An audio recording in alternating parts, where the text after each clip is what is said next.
bicara itu sesuai dengan fakta. Kalau mau bandingin saya, cari yang usianya sama dengan saya. Saya tidak membela Ferry dalam kapasitas seorang pengacara.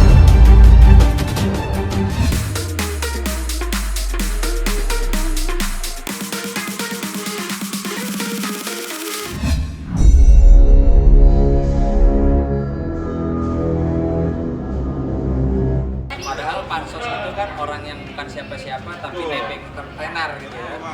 Saya sih tidak merasa pansos. Saya merasanya hanya saya terpanggil membantu kawan saya, Ferry, yang dimana saya masih menjalankan 3 perkara.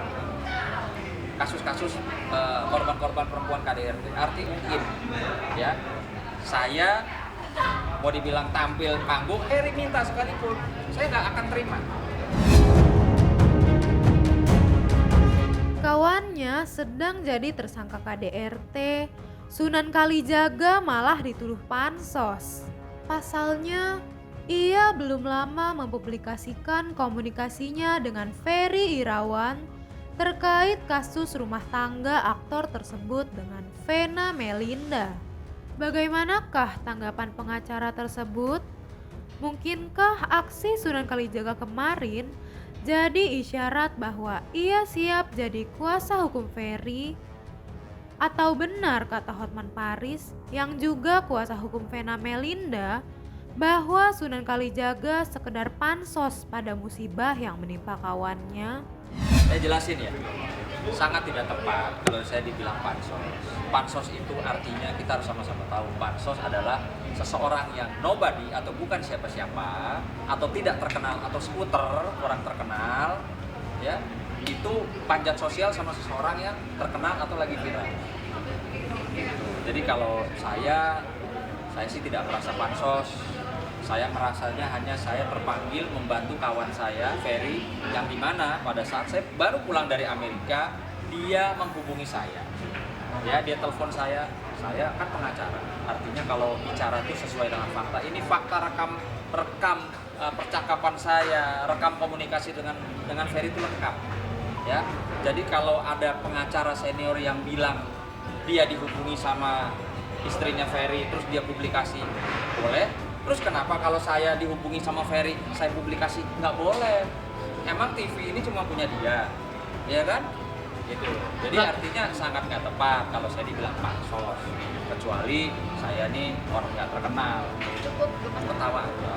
Karena mungkin kan merasa ya nggak sebanding lah ya. Saya kan junior jauh, beliau senior. Artinya nggak sebanding, dan saya juga minta masyarakat tidak usah membanding-bandingkan saya sama siapapun yang senior. Karena nih ya, kalau kita ngomong dan mata yang jelas, saya pasti lebih muda, beliau lebih tua, beliau jam terbang lebih tinggi dari saya, lebih dulu jadi pengacara, ya lebih kaya, lebih hebat, lebih sukses. Saya nih nggak usah dibandingin, umur saya 45, beliau sudah 60 sekian. Kalau mau bandingin saya, cari yang usianya sama dengan saya, baru itu namanya apple to apple. Gitu. Dan kalau saya nggak pernah merasa selevel atau merasa saingan, nggak ada. Kalau saya bicara sebagai kawan, coba lihat deh di Instagramnya Vena. Saya kenal Vena juga kok. Ya. Statement abangnya kemarin kali ini. Buktinya, pada saat Vena ulang tahun ke-50 tahun kemarin di Kemang, itu saya juga ikut repot loh. Saya jam kerja saya ikut repot, sore-sore itu masih jam kerja ya. Saya harus ngumpet, nungguin, kasih surprise party buat Vena. Artinya nggak mungkin saya cuma bela Ferry. Lihat, ada statement saya menyerang Vena nggak? Nggak ada. Cuma kan saya tahu etika bahwa ada pengacara senior yang sudah dihubungi lebih dahulu oleh Vena. Ya kan, ya sudah, saya kan nggak mungkin saya kontak Vena, nggak mungkin. Lah terus sekarang Ferry hubungin saya mempublikasi saya dihubungin Ferry, kok dibilang pansos. Tadi pagi masih berkomunikasi sama saya, ya masih berkomunikasi sama saya, tapi setelah itu saya belum lanjutin. Saya balas itu 6:30 pagi, saya bilang Bismillah, hadapi dengan tenang di depan. Saya udah tahu, kan saya udah dapat suratnya dari Ferry bahwa hari ini dia akan dipanggil jam 9 pagi ya untuk diperiksa sebagai tersangka. Dan saya tanya, Fer, lu siap datang atau mau ini dulu memantapkan hati dulu datang, karena kan baru panggilan satu. Enggak bang, saya datang. Jadi saya melihat Ferry pun juga jadi dari jauh-jauh hari dia terima surat panggilan. Saya tanya, lo datang? Gua datang bang. Itu bilangnya adalah, bang, saya sangat sedih, kecewa, apa yang ada di pemberitaan tidak sesuai dengan yang sebenarnya. Artinya dia tidak menyangkal bahwa enggak, gua nggak ngelakuin, enggak, dia nggak menyangkal itu. Jadi gini loh, kalau buat saya hanya bicara atas dugaan apa sih Fer, lo dilaporinya kekerasan fisik dan kekerasan psikis. Di situ nggak ada masalah kekerasan dompet, ya, kekerasan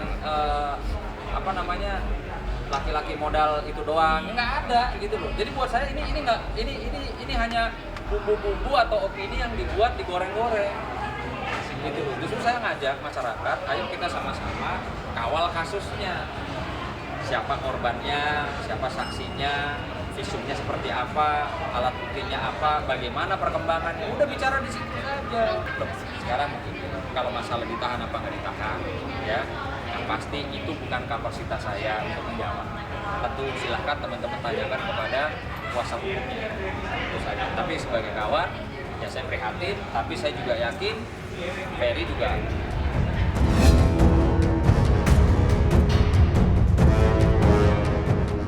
Selain mengakui Ferry Irawan sebagai kawan, Sunan Kalijaga juga bersedia meluruskan berita yang beredar di publik. Lantas, akankah ia membela Ferry pada kasus KDRT ini? Saya nggak pernah bilang loh, saya pengacaranya Ferry. Kenapa? Karena kalau Ferry minta sekalipun, saya nggak akan terima. Kenapa? Karena silahkan masih yang teman-teman yang punya kuota pulsa, lihat di Google, saya ini pengacara yang maju, ya, terdepan untuk membela wanita-wanita korban kekerasan, korban pelecehan seksual, korban eksploitasi, ya. Dan sekarang pun saya masih menjalankan 3 perkara kasus-kasus korban-korban perempuan KDRT. Artinya nggak mungkin, ya, saya mau dibilang tampil panggung hanya ingin menyampaikan bahwa Ferry bicara sama saya, curhat sama saya seperti ini loh. Kan semua orang punya hak yang sama untuk berbicara, untuk curhat. Gitu. Ya kan mungkin teman-teman tahu, hampir 80% klien saya perempuan.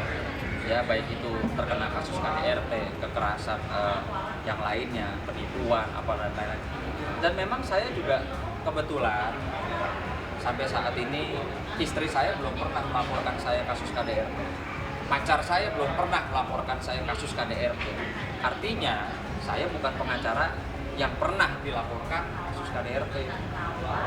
Jadi biar clear, biar jelas ya. Karena apa? Karena saya benci. Saya nggak suka kalau laki-laki ya berantem sama laki-laki lah. Status Saya tidak membela Ferry dalam kapasitas seorang pengacara. Artinya kalau Ferry minta, bro jadi kuasa hukum saya dengan bahasa saya pasti akan tidak mau, ya, karena saya masih banyak perkara kasus-kasus perempuan yang ada di tangan saya masih berjalan, ya, masih ada sidang kan, itu loh.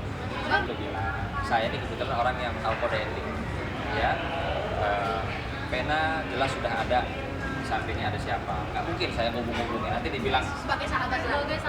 nggak enak sih. Bang, Bang, apa untuk sih yang buat abang status concern bang soal KDRT? Saya ini kebetulan orang yang tahu kode etik, ya, pena jelas sudah ada, di sampingnya ada siapa, nggak mungkin saya ngubung-ngubungin nanti dibilang. Sebagai sahabat tuh. Tahun itu saya betul-betul melihat kesibukan Ferry bagaimana ingin memberikan surprise party, ingin membahagiakan istrinya di hari ulang tahunnya. Terus bagaimana saya lihat tatap mata mereka berdua, ya, saling menyayangi, saling mencintai, bagaimana mereka menggenggam tangan, berpelukan, bernyanyi bersama. Artinya ya kalau buat saya sih kan baru berapa bulan ya nikah. Ini memang masih taraf, kalau saya bilang namanya orang menikah masih taraf penyesuaian.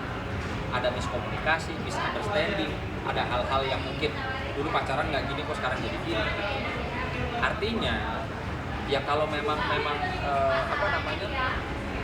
tidak terlalu krusial yang bagaimana, ya kan alangkah baiknya duduk berdua. Ini yang kalau saya lihat belum pernah ditemukan. Kan sekarang begini, lapor polisi boleh saja lapor polisi. Tapi namanya Kalau sudah sama-sama diingin duduk berdua, emang polisi larang? Emang pengacara larang? Kan tidak. Bisa duduk sama-sama. Untuk mendapatkan berita terupdate, jangan lupa tekan tombol subscribe, like, comment, and share, dan jangan lupa juga tekan tombol loncengnya. Saksikan terus Rafis, more artis dan selebritis, Bukan gosip. tapi fakta.